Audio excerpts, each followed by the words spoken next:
माँ भारती की मैं बेटी, माँ त्रिपुरी की धरा हूँ, पूर्वोत्तर की हूँ मैं दुलारी, सबकी प्यारी त्रिपुरा हूँ। मैं त्रिपुरा वर्तमान भारत की पूर्वोत्तर में स्थित एक राज्य, पूर्वोत्तर भारत की 7 जगह अरुणाचल प्रदेश, मेघालय, नागालैंड, असम, मणिपुर और मिजोरम में मैं भी शामिल हूँ। हमारे भाई और आपका राज्य भी है सिक्किम।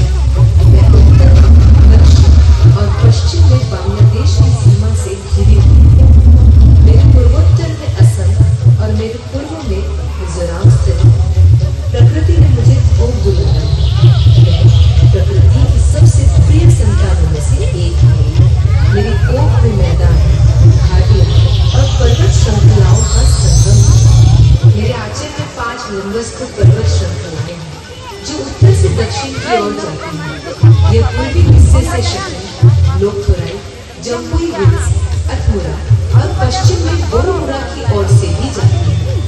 ये पर्वत श्रृंखलाएं मेरे प्राचीन अस्तित्व के प्रमाण हैं। प्रकृति ने मुझे कई नदियों के भी उपहार दिए। इन छोटी छोटी पहाड़ियों के आगोश से नदियां शुरू होकर पड़ोसी देश बांग्लादेश में बहती हैं। ढलाई, खोवाई, जूली, लोंगा और मनु उत्तर की ओर, फेनी और मुहुरी दक्षिण पश्चिम की ओर, जबकि गोमती पश्चिम दिशा में बहती है। इन नदियों की धाराओं में मेरे अतीत के निशान हैं। पहली शताब्दी से ही प्राचीन है मेरा अस्तित्व। मेरी अनोखी जनजातीय संस्कृति है। मेरे पास अनोखी और जीवंत लोक गाथाएं हैं। सदियों पहले शुरू में मुझे किरात देश के नाम से जाना जाता था। महाभारत और कई अन्य पुराणों में मेरा उल्लेख है। मेरे नामकरण के भी कई रोचक किस्से हैं। अधिकतर प्राचीन ग्रंथों में मुझ पर शासन करने वाले महाराजाओं को चंद्रवंश क्षत्रिय कहा गया है। कहते हैं कि राजा त्रिपुर ययाति वंश के 39वें राजा के नाम पर ही इस राज्य का नाम त्रिपुरा पड़ा। एक और मान्यता ये है कि उदयपुर स्थित माता त्रिपुरा सुंदरी के नाम पर मेरा नाम त्रिपुरा पड़ा था। ये हिंदू धर्म की 51 शक्तिपीठों में से एक है।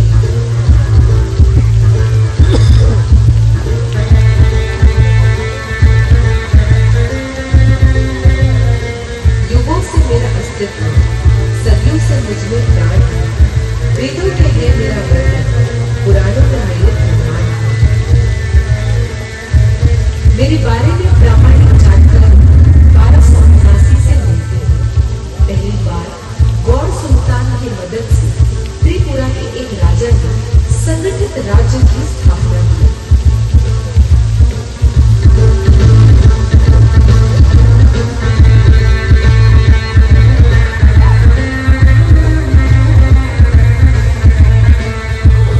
महाराज की जय हो। उपाधि से नवाजा है। आपका पराक्रम राज्य को माणिक्य के समान सुशोभित करेगा।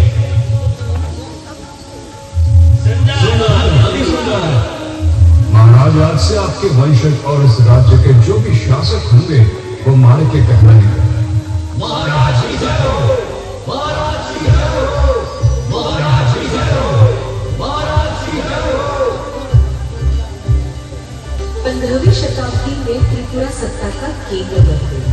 माता त्रिपुरा के अनन्य भक्त महाराजा धन्य माणिक्य माता की पूजा किए बिना अन्न का एक दाना भी मुंह में न डालते थे। महाराजा धन्य माणिक्य पर माता त्रिपुरा सुंदरी की बड़ी कृपा थी।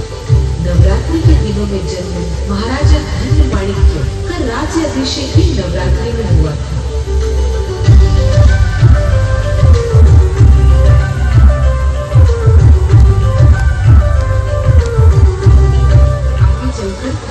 सबसे महान राजा हुए, किंतु महान लोगों के हिस्से में संघर्ष भी महान आते हैं। जब वह गद्दी पर बैठे तो राज्य में अशांति और मारकाट मची हुई थी। सेना के सेनापति स्वयं राजा बनने की मंशा लिए बैठा था। गद्दी पर बैठने के पहले दिन ही महाराजा समझ गए कि दरबार में ही कुछ लोग उनके खिलाफ हैं। इसके निवारण के लिए वह अपने गुरुजी के पास गए।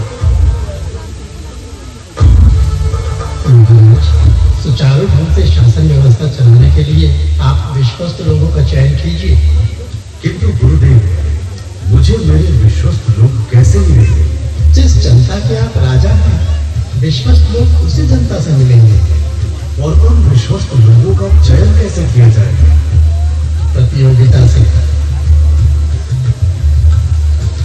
महाराजा ने राज्य में नए सैनिकों और मुख्य सेनापति पद की नियुक्ति की घोषणा की। इससे सैनिकों और सेनापतियों में खलबली मच गई, किंतु वर्तमान सेनापति खुश हुआ क्योंकि वह एक कुशल योद्धा था। वह निश्चित हो गया कि सभी प्रतियोगियों को हराकर वो फिर से सेनापति बन जाएगा।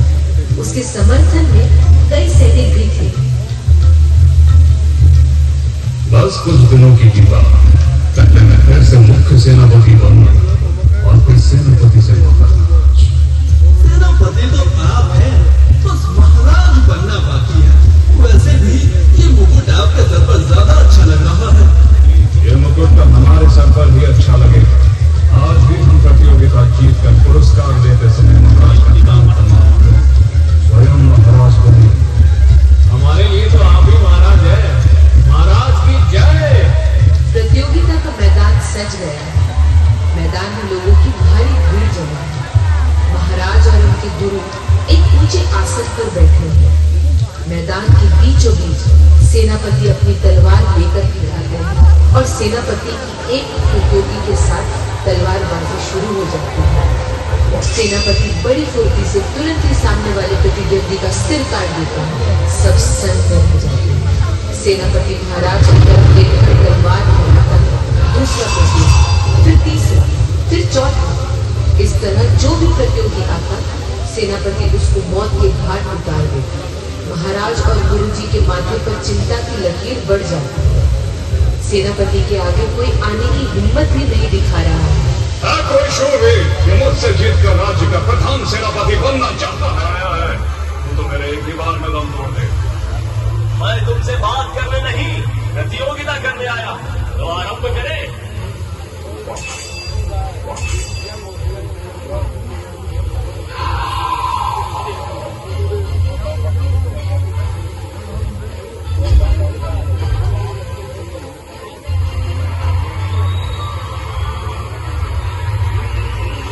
वाह, बहुत शानदार। युवक, तुम्हारा नाम क्या है? महाराज, मेरा नाम कचाक है। इतना सुनते ही प्रजा तालियां बजाकर कचाक का नाम पुकारने लगी। कचाक जनता के सामने सर झुकाकर उन्हें प्रणाम करता। महाराज और गुरुदेव बड़ी खुश हैं। महाराज अपने गुरु देश की माला उतारकर उछालते हैं, जो कि कचाक के गले में आ रही है। कचाक बड़ी विनम्रता से सिर झुकाकर महाराज को प्रणाम करता है।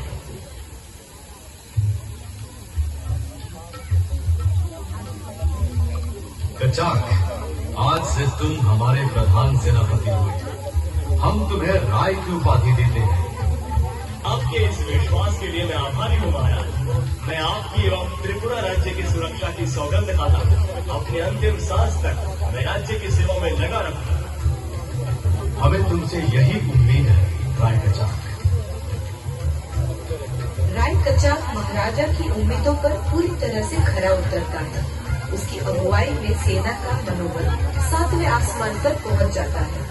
त्रिपुरा के उत्तर में शत्रु राज्य में अराजकता फैलाने के प्रयास में लगा रहता है। पहले तो वह त्रिपुरा के महाराजा को हाथियों के दांत, हाथी और बैल के बने सामान उपहार में देता था, परंतु इस बार उसने राज्य के एक सफेद हाथी को बंदी बना लिया है और हाथी के राय कचाक, तुम बहुत निडर और जाबाज हो, इसमें कोई दो राय नहीं है। किंतु इस शत्रु से मुकाबला करना बहुत मुश्किल है।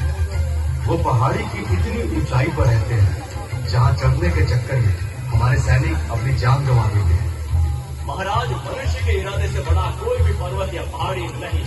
मैं आपको वचन देता हूँ कि इस बार शत्रुओं को सबक सिखाकर सफेद हाथी उनसे वापस लेकर ही आऊंगा। आप बस हमें आशीर्वाद दें। हमारा आशीर्वाद तो सदैव तुम्हारे साथ है। इस अभियान के बाद जब तुम विजयी होकर आओगे तो हम असम भोजन का आयोजन बड़ी धूमधाम से करेंगे। पहाड़ी पर चढ़ना असंभव जैसा था। किंतु राय कचाक के लिए तो जैसे असंभव शब्द बना ही नहीं। उसने मदद के लिए अपने भाई कोसोम को बुलाया। कोसोम राय कचाक की तरह ही बहुत तेजस्वी योद्धा था। वह अपने साथ एक घोड़े को लाया है। वह कहता है, कचाक, ये बड़ी चिपकली हमारी दोस्त भी है। इसके सहारे हम इस पहाड़ी पर चढ़ सकते हैं।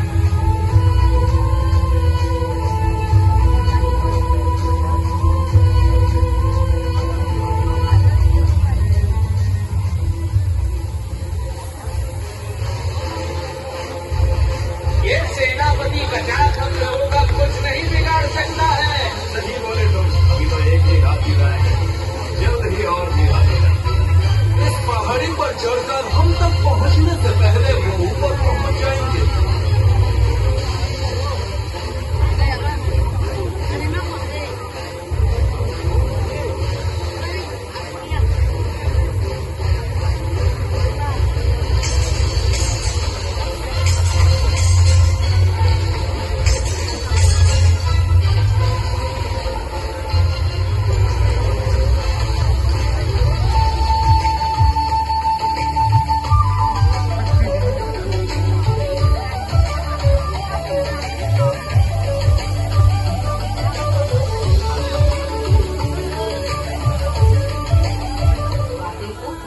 महाराज धन्य माणिक्य की जय हो।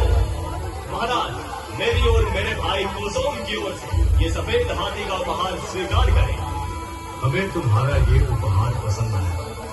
तुम्हारी तरह तुम्हारे भाई कोसोम को मैं सेनापति घोषित करता हूँ और कोसोम को राय की उपाधि देते हैं। राजा ने अपने वादे के अनुसार हसन भोजन करवाया। हसन भोजन त्रिपुरा के महाराजा और उनकी प्रजा के बीच के संबंध को और प्रगाढ़ करने का पर्व है, जो कि बाद में काफी समय के लिए बंद हो गया था। किंतु वर्तमान महाराजा श्री प्रद्योत देव बर्मन ने सन 2016 से जनता और उसके महाराजा के बीच मधुर संबंध फिर से स्थापित होने लगा है।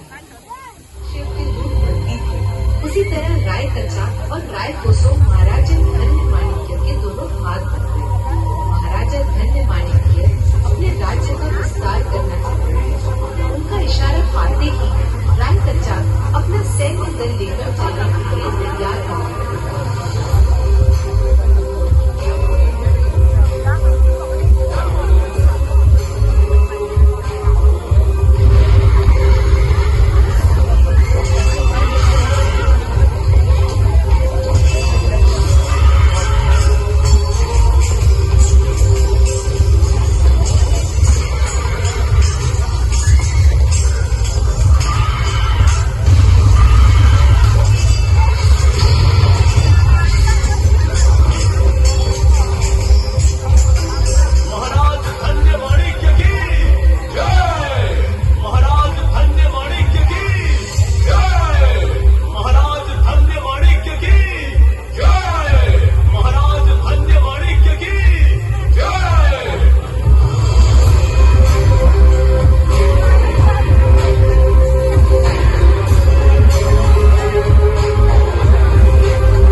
बल्कि राज्य के एक अनमोल आभूषण। आज तुम्हारे कारण ही हमारा राज्य मेहरपुर, गंगा मंदिर, कैरागढ़, 12 तक पहुंच गया। हम तुम्हें राज्य के सर्वोच्च सम्मान से सम्मानित करने की घोषणा करते हैं। महाराजा धन्य माणिक्य की जय। महाराजा धन्य माणिक्य की जय। आज मेरी नहीं, सेनापति राय कचाक और राय कोसोम की जय करिए। सेनापति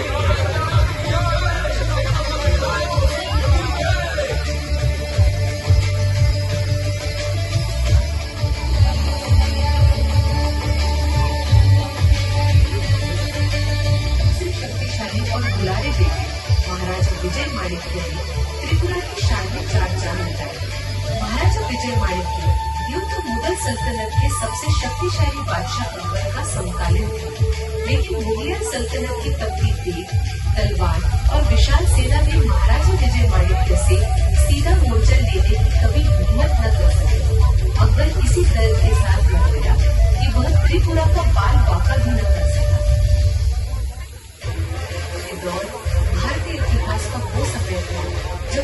सल्तनत अपने बोझ पर थी। मुगल अत्याचार, छल, बेईमानी और क्रूरता की सारी मर्यादाएं पार कर चुकी थी। अधिकांश भारतीय राजाओं ने या तो मुगल सल्तनत की गुलामी मंजूर कर ली थी या तो युद्ध में हार कर अपनी जान गंवा दी। मुगल सेना की आज पूर्वोत्तर की सीमा तक महसूस होने लगी। महाराजा कीर्तिमानी के भी समय के कुछ राज्य आज त्रिपुरा के हाथ से निकल चुके हैं।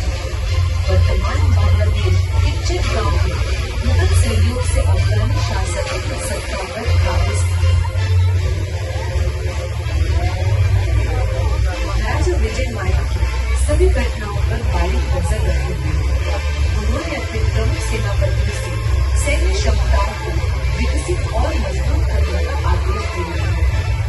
उन्हें पता था कि राज्य की सुरक्षा और उसका विस्तार बिना बेहतर सेना के असंभव है। आपको पता है, महाराजा के उन सुझावों के परिणाम स्वरूप कुछ ही समय में त्रिपुरा राज्य के पास महाराजा विजय माणिक्य के पास अब तक की सबसे बड़ी सेना का लश्कर तैयार हो गया। क्या आप अंदाजा लगा सकते हैं कि उस समय त्रिपुरा की सेना में कितने पैदल सिपाही, हाथी, घुड़सवार और नौकाएं रहे होंगे? चलिए खुद वज्रादिन प्रति सिंधु से लक्ष्य स्नाय श्री श्री विश्वेश्वर त्रिपुरा महेश महाराज विजय माणिक्य देव की जय। पता है सेनापति, आज हमारी सेना में पैदल से हाथी और घुड़सवारों की संख्या कितनी हो चुकी है? महाराज, आज हमारे पास 2 लाख पैदल सेना, 10,000 दुनिया की सबसे बेहतरीन और दुर्लभ घुड़सवार सेना और वो 2,000 हाथियों और 5,000 नावों से सुसज्जित एक तुर्कीय सेना है। सेनापति, आपने हमारे हर मुताबिक राज्य की सेना का गठन किया है। अब हम दुनिया की किसी भी सेना से मोर्चा लेने के लिए तैयार हैं। हम आपसे बहुत पसंद है। महाराज अपने गले देश की माला निकालकर उछालते हैं। ये हार हम आपको हार जरूर दे रहे हैं। एक महाराजा को अपने सेनापति से क्या चाहिए हो सकता है? उस मोती के हार के बदले महाराजा विजय माणिक्य ने अपने सेनापति से जीत हासिल। महाराजा विजय माणिक्य ने त्रिपुरा राज्य की चेतना में स्वयं का खून भरा और एकजुट यानी घनसा रहने का संदेश अपने पराक्रम के माध्यम से दिया। उनके शासनकाल में किसी शत्रु की हिम्मत नहीं होती थी कि राज्य की तरफ नजर उठाकर देखते थे। महाराजा के शौर्य को मुगलिया हुकूमत भी नकार नहीं सकती। आईने अकबरी में अबुल फजल ने लिखा है, घाटी से सटा एक विस्तृत भूभाग जिसमें टिप्पेरा जनजातियां निवास करती है। शासक का नाम विजय माणिक्य है। उनके पास 2 लाख पैदल सैनिकों और 1,000 हाथियों की विशाल सेना है। उनकी सेना में दुर्लभ घोड़ों का बेजोड़ है। महाराजा विजय माणिक्य के शासनकाल में त्रिपुरा की सीमाओं का चौतरफा विस्तार हुआ। जनता में राज्य के नेताओं के प्रति विश्वास और प्रगाढ़ हुआ। महाराजा विजय माणिक्य ने त्रिपुरा के लिए त्रिपुरा की धारा इस भावना के साथ शासन किया। उसने त्रिपुरा सीमा का विस्तार किया। उसने मुगलों पर सीधा वार किया। उसने सेना को शक्ति और साहस दिया। सोचो विजय माणिक्य ने त्रिपुरा को कितना प्यार किया। महाराजा विजय माणिक्य का शासनकाल त्रिपुरा के इतिहास में सबसे सुनहरा दौर कहा जाए तो कुछ गलत नहीं होगा। त्रिपुरा की कहानी महाराजा विजय माणिक्य के पराक्रम का उल्लेख किए बिना कभी पूर्ण हो ही नहीं सकती।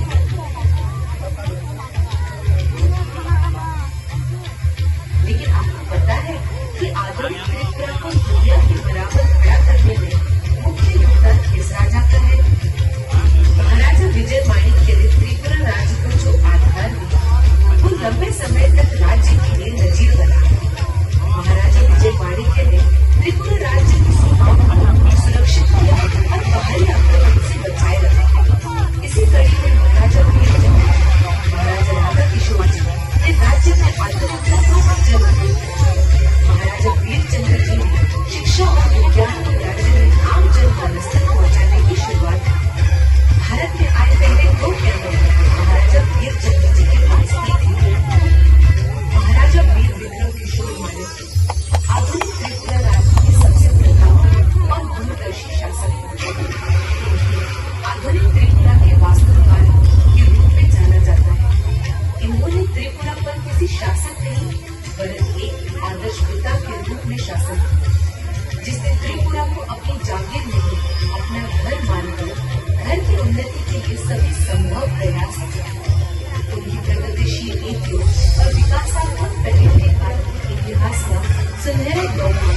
बुनियादी ढांचे और शिक्षा में पर्याप्त प्रगति देखी।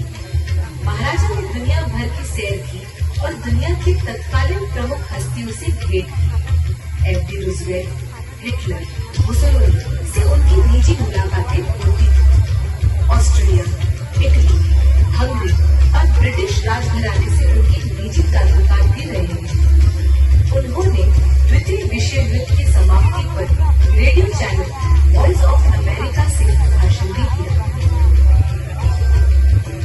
महाराजा वीर विक्रम किशोर के शासनकाल में देश अंग्रेजों के अधीन था। मुश्किल परिस्थितियों में भी महाराजा ने त्रिपुरा में विकास के अनेक कार्य जो आज सोचकर असंभव से प्रतीत होते हैं।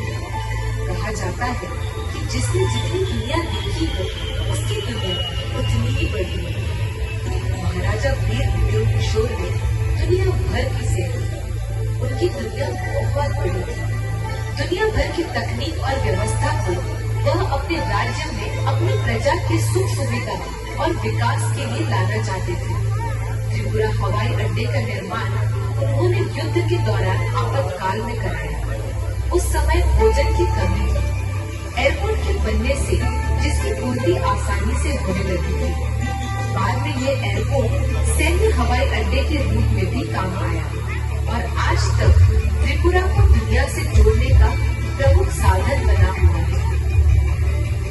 महाराजा वीर विक्रम एक विद्वान व्यक्ति थे, जिनके पैर तो वर्तमान में थे, किंतु नजर भविष्य पर ही रही। सार्वजनिक भवनों और शहरी सुविधाओं की योजना और निर्माण के साथ उन्होंने राज्य की राजधानी अगरतला को आधुनिक। महाराजा वीर विक्रम इस बात से बहुत अच्छी तरह से वाकिफ थे कि शिक्षा ही उनके राज्य को देश और दुनिया के बराबर खड़ी कर सकती है। उन्होंने उच्च शिक्षा को बढ़ावा देने और सुशिक्षित नागरिक तैयार करने के लिए अगरतला में विद्या पटल कॉलेज की स्थापना की, जो बाद में महाराजा वीर विक्रम कॉलेज हो गया। इसके अलावा उन्होंने कई स्कूलों और कॉलेजों की स्थापना की। उन्होंने बिना किसी भेदभाव के समाज के प्रत्येक वर्ग के लिए कार्य किया। यही कारण रहा कि त्रिपुरा इनके शासनकाल में सामाजिक और आर्थिक रूप से खूब फलक हुआ। आज जबकि कहा जाने लगा है कि दुनिया का कोई इज्म जैसे कम्युनिज्म, कास्टिज्म, रेसिज्म नहीं बल्कि प्यूरिज्म चले और चल भी रहा है। दुबई, थाईलैंड, मालदीव जैसे देशों की अर्थव्यवस्था ही प्यूरिज्म पर टिकी हुई है। हालांकि इन देशों में कुछ साल पहले प्यूरिज्म के बारे में कोई सोच भी नहीं सकता था, लेकिन महाराजा वीर विक्रम अपने समय में आज से लगभग 80 साल पहले प्यूरिज्म के महत्व को जानते थे। उन्होंने नील महल का निर्माण सिर्फ और सिर्फ प्यूरिज्म के उद्देश्य से किया। इस बात का प्रमाण उस समय के समाचार पत्रों में देखने को मिलता है। नील महल जिस जमीन पर तैयार किया गया वो जमीन दलदल और बेकार थी। वहाँ घने जंगल और गंदगी का अंबार था, जिससे मलेरिया जैसे घातक रोग होते थे। महाराजा ने लगभग खराब जगह को नील महल बनाकर उस जगह की उपयोगिता बढ़ाई और नील महल जैसा नायाब तोहफा त्रिपुरा के पर्यटन को बढ़ावा देने के लिए। नील महल पूर्वोत्तर में अपनी तरह का पहला और जिनकी छत्र छाया में सभी धर्मों के अनुयायियों को समान अवसर और सम्मान मिला। बुद्धा मंदिर की डिजाइन स्वयं महाराज ने बनाई और इसका निर्माण भी कराया, जिसका उद्घाटन युवराज किरीट विक्रम किशोर ने किया था। महाराजा वीर विक्रम किशोर द्वारा स्थापित विद्यालय और कॉलेज राज्य में शिक्षा के प्रमुख स्तंभ हैं। इमारत खड़ी की जा रही है। जनता के सपनों को उड़ान दिया, सबको शिक्षा और विज्ञान दिया, आशा की मंजिल को राह दिखाई, त्रिपुरा को समृद्धि का सोपान दिया। महाराजा वीर विक्रम किशोर को अपनी प्रजा से बहुत प्रेम था। एक बार वो अमेरिका की अपनी यात्रा पर गए थे। वहाँ उन्होंने अमेरिका के मूल निवासियों रेड इंडियंस के प्रति होते अत्याचारों और उनके अधिकारों के हनन को देखा।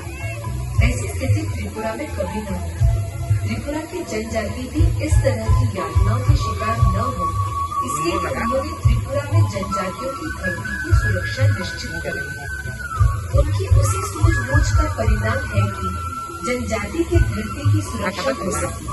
उनके इसी रिजर्वेशन को आधार बनाकर तथा आगे चलकर त्रिपुरा जनजातीय क्षेत्र स्वायत्त जिला परिषद यानी Tripura tribal areas autonomous district council यानी TTAADC का गठन हुआ। महाराजा वीर विक्रम किशोर माणिक्य ने राज्य का सर्वांगीण विकास किया। वह त्रिपुरा के ऐसे नायक हैं जिनकी स्तुति राज्य के आदिकाल से खड़े पर्वत सदियों से बहती नदियां कर रही थी। त्रिपुरा के इस नायक राजा वीर विक्रम का स्वर्गवास भारतीय स्वतंत्रता के कुछ समय पहले मई 1947 में ही हो गया। उस समय उनके पुत्र महाराजा किरण विक्रम किशोर नाबालिग थे। महाराजा को बचपन से ही उन सभी संकटों का सामना करना पड़ा जो एक राजा आगे चलकर झेलते हैं।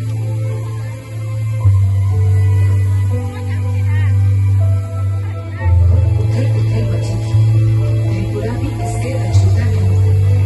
त्रिपुरा को पूर्वी पाकिस्तान में मिलाने की साजिश रची जा रही थी। इस साजिश को नाकाम करने के लिए महारानी ने 13 अगस्त 1947 को महारानी ने भारतीय संघ में शामिल होने के लिए विलय पत्र पर हस्ताक्षर किए।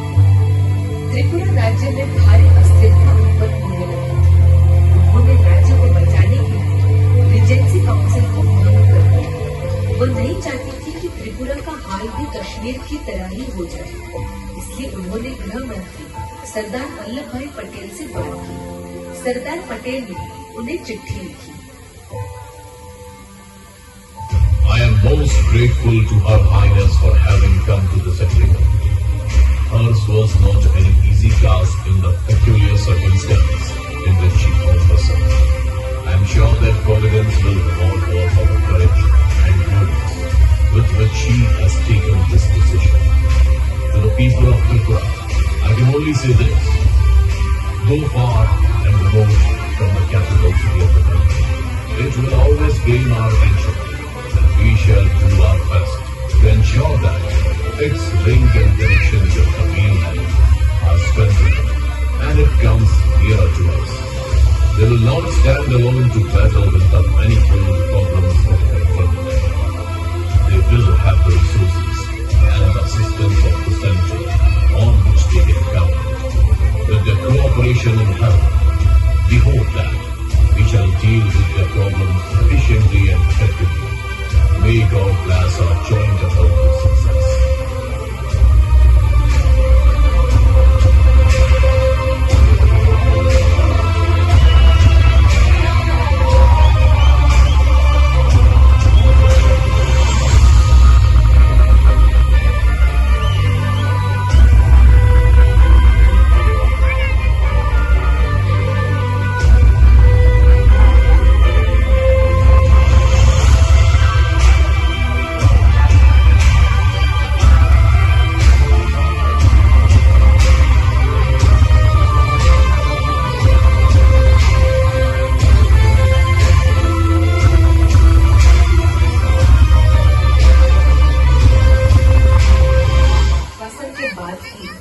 केंद्र की तरफ से त्रिपुरा राज्य की संस्कृति, उनके अधिकार एवं धरती की सुरक्षा की जाएगी।